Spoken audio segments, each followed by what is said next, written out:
few other professionals, colleagues, that I bounce things off of when I'm not sure, which at this stage in my career, there's only a few things that really can puzzle me or something. And I'm not bragging, I'm just saying I've done it so long. But there are fewer and fewer canon lawyers who know religious life, and I just ran into a big situation last week of that. 3 canonists were in the meeting, but they didn't really have a clue about religious life. They're canon lawyers, they work for a diocese, they're probably good in what they do, but they don't understand religious life, which is a specialty. So there's very few of us because a lot of us were priests and religious, and we're aging out. There's quite a parallel, totally different body of law that's put out and approved and governed by the Vatican. So I'm working with a structure and norms that are put out by the Church and govern all Catholics in the world. But it's probably very similar in some ways. You don't go to court, although you do have some cases that go to court, but it's in the Vatican. Mostly it's just trying to listen to people and help them figure out how can they do what they'd like to do within the norms of the Church. The Church has divided the whole world up into dioceses. You live in one of our dioceses, anyway. So whoever is the bishop in that diocese, in many pieces, has a final say. Now, he's bound by the Church's laws, but he can do his particular interpretation. So it does really vary where people are and who they're dealing with, and whether, in few circumstances, whether they need to appeal it to the Vatican. But actually, that often doesn't help because the bishop really is highly respected at the Vatican.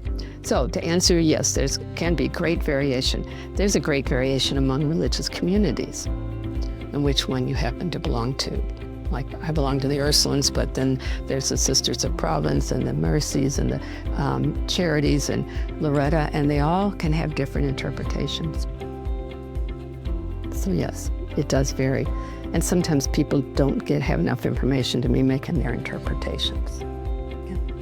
Well, for example, last night at 9 o'clock when I was going to bed, a community that I have been working with over about 3 years sent me a question, and I said, no, I'm not answering you now, but I'll answer you tomorrow morning. So I was over here about 9 o'clock telling them that they were really not interpreting the canonical norm correctly, and that this wording, the better way to word it would be this. I was also dealing with last week and following up this morning with this community that has a sponsored work that they want to move into being an independent Catholic school. And so we're working with the bishop on that and trying to explain the possibility canonically. And I'm trying to straighten out the leadership right now who are confused on some things. And they've just written me in the last 15 minutes asking if we could have a phone call. Oh, it's constant. It's learning how not to let it invade your whole life. And I usually don't even look at an email after I leave the office. But at this particular one last night was because I did say I was available because they're having a major meeting. But when it came at 9 o'clock, I said, no, that's too late. But last week on Thursday afternoon, while I was facilitating a meeting that was taking place in St. Louis, but I was doing it from here, an all-day meeting, a leadership wrote me and said, I have a crisis, can you help me immediately? Can we talk either Saturday, Sunday, or Monday? Monday was a holiday, of course. And so Saturday, and the person was in Rome, and the other one was in Slovakia, and so I was on a Zoom with them. And I'm waiting to hear more. So yeah, it's constant, because then on Sunday, the superior sent me the letter that she had drafted, and then I had to rewrite it, or revise it. It's constant from every different angle. It's very exciting, I love it, but you do really have to protect yourself because of time. In March and April, I was in Australia for a month at a very important meeting for that community, and last September, I was in Rome for a month for another community. And then I just happen to not be traveling, thank goodness, right this minute. Last week I should have been in St. Louis, but at the last minute it had to get switched to Zoom. And then in June I'll be in 2 other places. So no, it's a lot of travel, but that is what I'm really trying to hold back on. Who wants to be in an airport? I see people so excited. I said, why do you want to go to an airport? Anyway, I really, on my horoscope is Justice. It's October, Libra. And I really want people to have a fair shake and to be respected on what they need and to help them in any situation. So it probably really speaks to that part of me.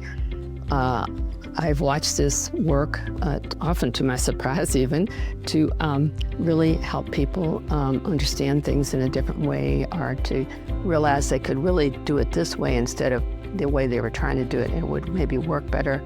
I also really know that the people I engage with, almost 100%, are just very sincere and very committed to trying to sustain their work or their people they're working with. Even last week when I was in a very difficult Zoom with a diocesan bishop, and truly I could tell he was trying to listen and understand. He came in with one mindset, but he was open to letting that happen, and it appears that he's going to really allow something to go forward that's very important for the group in his diocese. So it's just watching people with information, how it changes them. Very fascinating work. I'm never bored. I get angry sometimes, but I'm never bored. And I'm just get angry because of the circumstance, or maybe the person I'm dealing with is like, come on. You know? But that's normal, that's human life, huh?